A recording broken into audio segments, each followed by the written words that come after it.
So today, I want to talk a little bit about the mysteries they've set up for the raid. Now, we spent a fair amount of time looking at the mechanical side stuff over the weekend, but what kind of are they hinting at for the actual plot as we go forward here? Now, I will clarify, there really isn't anything crazy spoilerish here. Remember what I said in yesterday's video about the fact that, or was it the day before, the fact that all the core stuff, despite the fact that this raid takes place after the main storyline of the game, this is actually not including all the details, and so some of the dialogue, some of the stuff's been cut away. That means we don't get stuff spoiled for us. The more I've learned about the raid, since it did go up for a very short period of time again last night, the more I've learned through basically looking online, the more it seems to me that this stuff they've cut sounds like it's characters. Sounds like there's probably a couple of characters that have been removed, and the idea could be, you know, maybe Bram's in there, and Bram's quite clearly wielding Air's bow, and this is the end of Heart of Thorns, and people would basically know that Air is dead, or stuff on that level,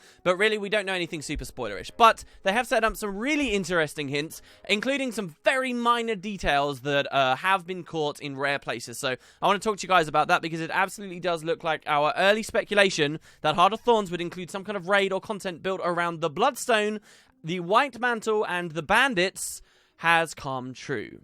So here's what I'm thinking. Heart of Thorns is probably the story of fighting Morgemoth. At the end of that plot, this raid references Mordrum still existing. So what does that mean? It doesn't really mean anything. Morgemoth could still very much be dead, and these are just straggler minions of his fleeing into the jungle. Or Morgemoth could be very much alive, and these are living specimens that we still are cutting down. There's a bit of a debate, honestly, among those of us who are following the story quite closely right now, as to whether we're really going to kill Morgemoth or not. On the one hand, you might think, damn, we've been, going at Morgemoth since the start of Scarlet for 2 years now. We've had enough preamble. Let's just get it over with. And other people are thinking, it's going to be kind of weird to have the expansion, play through it, blast through it in like a week, and then it's basically like, oh, here's a Morgemoth, and now he's dead. I'm not going to take a side there, and it certainly seems that the Morgemoth side of things, the Mordrum minions, don't take a big role to play in this raid, despite the fact that it's set in the jungle. Specifically, though, it's set in the very northern areas of the jungle, where we know from the world map that the Maguma jungle breaks way into the Maguma wastes, an area heavily speculated to be somehow rotting away and under the control of Primordus. So we'll get to that very soon. But specifically, this raid seems to have a lot to do with the humans and the bandits. Bandits are explicitly mentioned by NPCs at the start of this raid, and for clarity, I'll do a quick sum up for you all on the situation of the bandits as we know it currently so far. So this story really begins about 250 years ago in Kryta, at which point the king, seeing an oncoming Char invasion, flees his throne and leaves the people of Kryta up in arms and basically with no defense. A man, an exile named Saul Delesio, is approached by these godlike winged creatures that he believes are gods, were in fact just a powerful race of ancient spellcasters known as the Masat, and these Masat help through Saul to rally the Krytans, bring them under the banner of a cult, essentially, that ends up in charge called the White Mantle, and together the White Mantle, Saul Delesio, his most devoted followers, and 3 Masat destroy all of the Char, thus saving Kryta. But in exchange for this, the Masat kind of begin this terrifying, strict dictatorship of tyranny and terror and lies over the Krytans in order to get bodies for themselves so they can sacrifice them and basically preserve the existence of their own race. The Masat had been foretold to be doomed by the prophet Dragon Glint, and the only way they felt they could stop their own demise was to continue sacrificing people over a bloodstone in the Maguma jungle to charge the batteries they needed to keep a door closed that would keep the Titans, demons from the realm of torment, from coming out and annihilating them. So that's the story 250 years ago. A bit of irony there, I suppose, if I'm using the term correctly, is that because the Masat had been sacrificing humans, we, the player characters, got angry with them, rose up to fight against them, allowed the door of Kamali to be opened, the Titans to come out, the Masat to be largely wiped out, and eventually, in the later years of Guild Wars 1, through a free chapter, kind of like Guild Wars 1's Living World, called The War in Kryta, we ended up wiping out tons of the Masats and freeing the Krytans from their influence, reinstating the royal family, beginning with Queen Salma 250 years ago. At that point, Salma, for what it's worth, made the Seraph, and her direct descendant currently to this day is Queen Jenna. So 250 years later, the timeline of Guild Wars 2, the idea of the White Mantle is something really suppressed. It's not actually something that many of your average humans living in Kryta really know about. they're almost on the level of, like, stories just to scare children. It's kind of funny that the devs wrote it this way. I'd like to think that the White Mantle would never be forgotten, and the Crichtons would, really remember that story and embed it into their culture so they'd never be deceived again, but the humans didn't go with that angle, and so now not many people really know about the White Mantle. Well, if you choose certain storylines, you will realize that the White Mantle are absolutely still active. There is kind of a secret war going on between the Shining Blade and the White Mantle in modern Kryta, where there are powerful Mantle cultists still in operation, and you try to thwart some of their activities, but the point is they can pose as anyone they like, and specifically the idea is put forth that the Bandits, or at least some factions of Bandits, are affiliated with the White Mantle.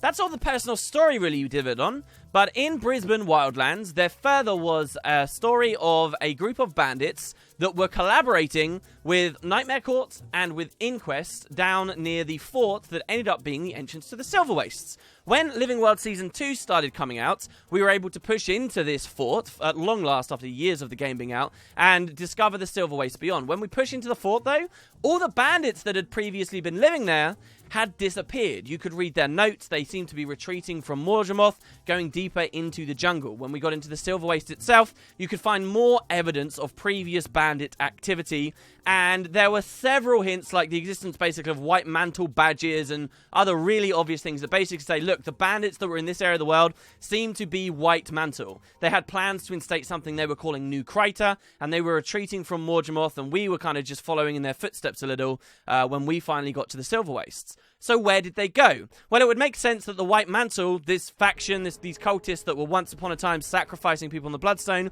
would eventually seek to return there, no?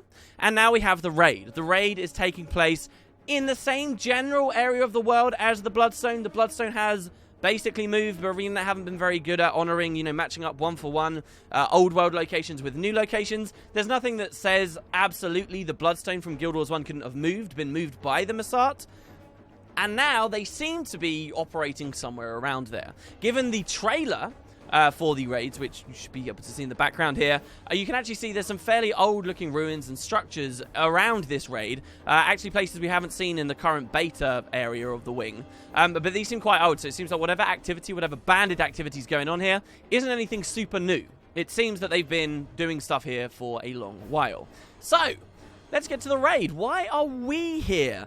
Well, a squad of, or a platoon I think they call it, of packed soldiers investigating these northern areas think that they're safe. They're scouting areas of the jungle out around in this general area, and thinking they are safe one night, they are attacked. So this is the new lore. The best thing I've managed to find online was actually this album created by Zapez. The information I'm about to give you guys comes from multiple places, but this is a fantastic resource where essentially they took a lot of screenshots of much of the dialogue we will experience when we're in this raid. So kind of the main character that you speak to first of all is this dude here, squad leader Falgear. And though he's described as a squad leader here, he actually says, before you ask, no, I'm not the missing recon squad leader. Nothing's ever easy, right? Every time you pick one of these options, he will actually give you spoken dialogue rather than written dialogue in the little boxes, so the devs are less constrained to, have small packets of information. They actually deliver a lot more. This guy actually has a Char voice actor, it sounds like, on some level. But he kind of gives you the briefing of the area. When you first load in, your character's like, all right, let's do this. Your character will speak, and I'll give you guys that information as we go along. So here's what he explains. He's our first port of call for the story, and then we get some hidden things in other areas, which we'll get into in a second. So basically, we can say, all right, well, give me a field report. And he'll go on to explain that they were tracking Morgem movement in this area. This is the bit where we hear that the Morgem still are active. And he says that instead of Morgem stuff, we actually started finding human activity. Which is curious, of course. Why would there be humans here? He says that our platoon had been marching for days, so we pitched a camp here thinking it was a safe spot to get some rest. But that night, a huge blast hit us, killing our lookout instantly. After that, everything went hooves up. I like the idea that he says hooves up, like makes me think of the centaurs. And then he says, we fought hard, but we were outnumbered. Sabatha ordered her crew to take prisoners and then left. Alright, so Sabatha, this is a word that's just been thrown at us. He will explain that there seems to be some powerful bandit leader, possibly one of the biggest bosses of this raid. It's either going to be her or the giant, horrible dragon thing that's either a minion of Morgemoth or a minion of Zaitan or some horrible hybrid, whatever theories you currently believe in, right? But he'll explain some more of Sabatha in a second. She came after this blast. She took a bunch of prisoners. He says, we avoided capture, but we can't go after our squad. She's got some kind of magical barrier in place. This magical barrier is what we are trying to break through in the current content. This is actually that thing everybody's wiping on, fighting this weird energy creature called the Veil Guardian. This thing is actually sort of, it seems like when this dies, the magical barrier will go down and we'll be able to explore deeper. So he says, our intel was spotty. We weren't expecting a fortress this far north, especially one so well defended. So there's a small section here as well where when you walk into the raid, if you move to a certain area, you will see what essentially looks like a giant fortress, a massive wall that is human built, and your character will actually remark, and they'll say something along the lines of, wow, that looks human built, but something about this is kind of off, something about this is kind of weird. So I actually think it could be a weird setup where we're seeing a collaboration between humans and another race, not necessarily the Masat, let me just say, because what you have to remember is the Masat we're probably going to be introduced to, on some level at least, if the Exalted indeed are Masat, during the main storyline, because the Auric Basin, and because that's one of the core masteries that's coming out, even totally independently from this raid. So I wouldn't actually expect too much raw Masat stuff here, because it's not going to be so much of a novelty considering that this raid comes out a few months after the actual launch of the game. And specifically because of another clue, I think it could be another race we're looking at in a second. Something I've already mentioned in the video. So there's a fortress here, really far north, again, on the border between these two regions, it would seem. And they say that they're guarding something, but with the exception of the Morgem and malaria, there's not much out here. If it's funny, that's actually like the first word we've heard of malaria in Tyria, which is kind of interesting. But so what are they guarding? Now, the idea might be that in your mind straight away, they're guarding the Bloodstone, obviously. But the funny thing is that what we have been speculating the Bloodstone to be this whole time actually doesn't, as far as I can tell, doesn't get referenced anywhere in this initial dialogue. Now, maybe this is what's been cut out, as Bobby said before, but when we go up to actually fight the Guardians, there's no real lore there. They're just kind of patrolling around you, and as you DPS them, you get into different phases, and that's kind of the way it goes. So it seems to me that if this thing that we were originally all freaking out saying, oh, this could be the Bloodstone, if that actually was it, then why would, first of all, it be in a really undefensible location, just like really right in our face at the start of the raid? And further, why wouldn't there be any information therein with it? Now, there are some reason to believe this still could be the Bloodstone. We have some pylons on it, which are referenced in story in a second. And of course, there are these anomaly creatures. The bosses we fight may not actually say anything or be interesting in many ways, but they do look like the anomaly we saw at the Thormanova reactor disaster. An anomaly that was presumably spawned because this was a disaster with really intense, high energy levels of magic and tapping into ley lines. And of course, the story is set up that the Bloodstone, or this chunk of the Bloodstone, should I say, the Bloodstones too are really high, dense areas full of packed magic that could potentially, you know, these magical anomalies could end up spawning these weird creatures that move around in the area. So I'm kind of 50-50 on whether this is the Bloodstone at this point. I would have liked to have seen at least some confirmation that it's it, but it seems very unceremonious, let me put it that way. Now he references Sabatha again. He says if you can take out Sabatha and retrieve our squad, we'll see that they get proper treatment when they get back here. So the idea here is we don't just get some allies at the start of the raid and that's it, we're on our own.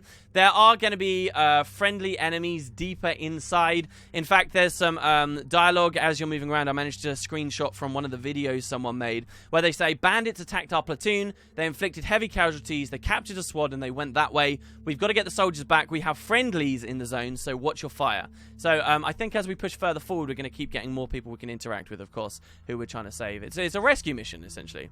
And so, anyway, we can continue the dialogue. And he says, all bandits are scum, but these are the meanest I've seen. So explicitly, these are bandits here.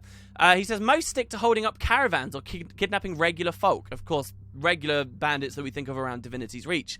But he goes on to say that this group nearly destroyed a well-armed, well-trained pact platoon, and that they were led by a nasty one they called Sabatha. She burned a soldier nearly to ash right before my eyes. For some reason, because the raids are so difficult, suddenly I'm really pumped to kill this woman, Sabatha. And a little thing we can probably glean from this as well. Burned a soldier nearly to ash. What did we see in the trailer? Right at the end, after everything, we saw a bandit woman with a flamethrower.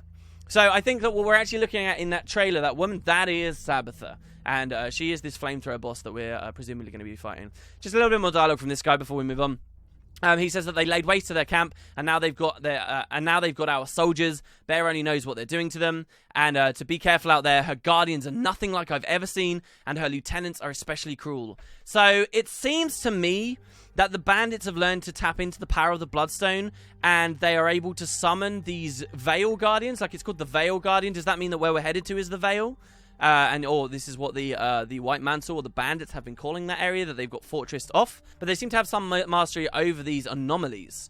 He said to keep your eyes open. We found a few items the Bandits left behind, and the intel might prove useful. So what they're doing in the raid that's really cool is, as you progress, yeah, you can ignore the story, but also there are like crumpled pieces of paper and notes and characters that you can speak to as you move around, like a hidden Order of Whispers agent we'll talk about in a second, that give you extra information as you progress. So he says that Sabatha took the squad that way. You'll need to destroy that magic barrier before you can track them through the woods. And the woods, no player has managed to get to just yet.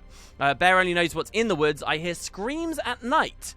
Be ready for anything. Someone else references that as well.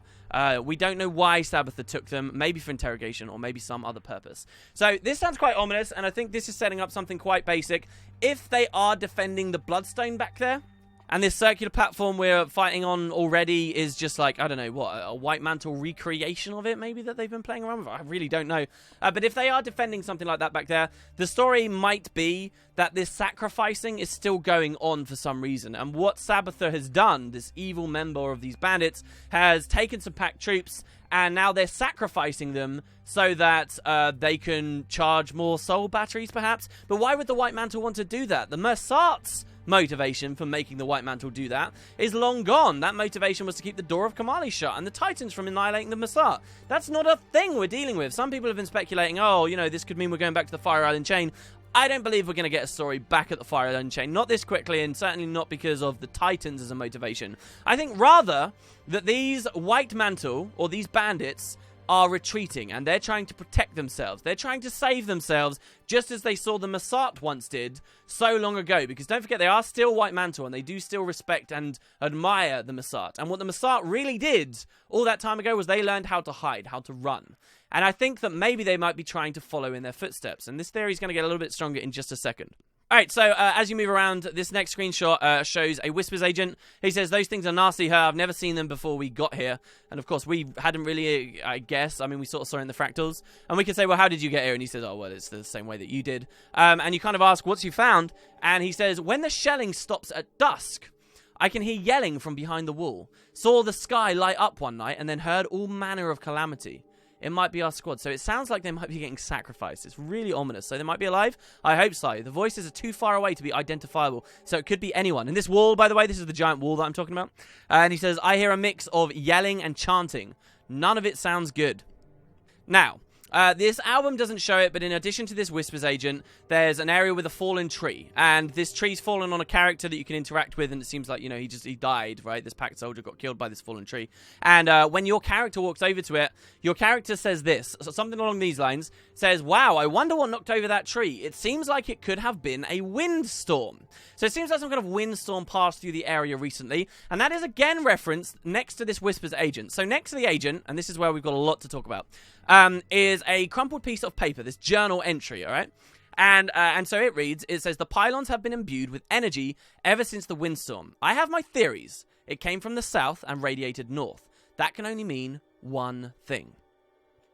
So, we're hearing about some kind of a windstorm. There's two references to it, one from our player character. The reference from the player character, should our player character be correct, which I'd guess they would, otherwise why did they have the story?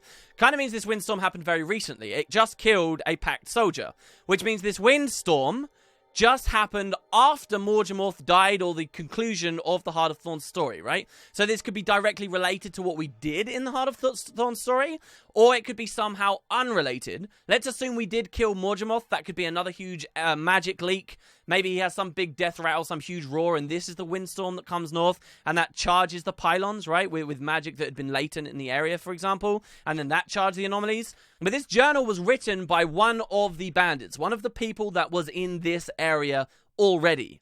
And they have their theory. They say that can only mean one thing. And I think what this does is it sets them off and they decide to flee even further. I think what these people are trying to do is hide in their veil. and maybe to protect themselves, they need to do more of the sacrificing stuff, which is why they end up assaulting some of these pact. But here's where it gets really cool. This screenshot album doesn't show it, but someone else on Reddit did point out this other notepad, another journal entry, which says this: Sabatha thinks there might be a search party coming for the prisoners. I don't think they'll make it past the Guardians. No one has. And while the information on this doesn't look that interesting, the entry itself has an icon on it. Now, this kind of paper that we see here actually appears in a lot of places in the game. They gave an example of the Consortium headquarters here, right? Like just random crumpled paper. And they kind of was suggesting maybe there's a link between the Consortium and this. I don't think that's necessarily true, but what is important about this paper is it has this little icon on it, which is actually the mark of the Inquest. Now, why would the Inquest be interesting? For several reasons, actually. The Inquest perhaps can have story in Heart of Thorns. Proximity-wise, they're very close to the jungle. There are theories about Zin founding the Inquest, and Zin's lab, of course, is going to be a part of Heart of Thorns. We know that it was the Asura, the Inquest, that were dabbling at places like the Crucible of Eternity under Kudu, and experimenting on magics and the Elder Dragons. And importantly, in Ara, we learned that the Inquest were explicitly trying to do what I just proposed these bandits might be trying to do. The Inquest were trying to learn about the Messiah and how they fled all those years ago. This is a Ra Path 2, and you kind of foil their plans. But their ideas and their motivations, certainly from what they were doing in Ra Path 2, seems to line perfectly up with what the modern-day White Mantle like to do. And if that's not enough to convince you that maybe there might be some Inquest activity in this raid, think about this fact. Before these bandits were in the Silver Waste and fled them, they were in a fort. And while they were at the fort, they had an alliance. Who did they have an alliance with? The Nightmare Courts and the Inquest. Who knows what the hell this means with their alliance with the Nightmare Court, but they absolutely could have, through that collaboration there, ended up retreating together and ended up doing research on this area and ended up achieving whatever ends they have here. So that's kind of my interpretation of what's going on with the story of the raid so far. Obviously, eventually this dragon thing is going to get spawned, and we'll see how that ends up integrating in. The idea of the windstorm's pretty interesting. I do like that this raid is basically happening on that border between the Maguma Waste and the Maguma Jungle, and there is kind of this idea that maybe after Morgemoth dies, this windstorm could have something to do with Primordus, and they all get tipped off, and they're like, oh god, what are we going to do? But I guess we'll just have to wait for those finer details, because aside from that, I mean, what have we got? Dry top sandstorms? Probably not related. But there you go, guys. That is how the story seems to be going so far. We'll wait for someone actually to kill the boss. Hopefully ArenaNet does another beta for this. They do have plenty of time, because even after Heart of Thorns launches, they could do a beta for the raid, right? Because the raid doesn't officially release until after. But that'd be kind of weird. Anyway, we'll see how they deal with things. Let me know what you think. I was really excited looking over this story. I just wish I'd got in there to play it for myself. But yeah, thanks very much, guys. Hope you enjoyed what I had to say. I'll see you next time.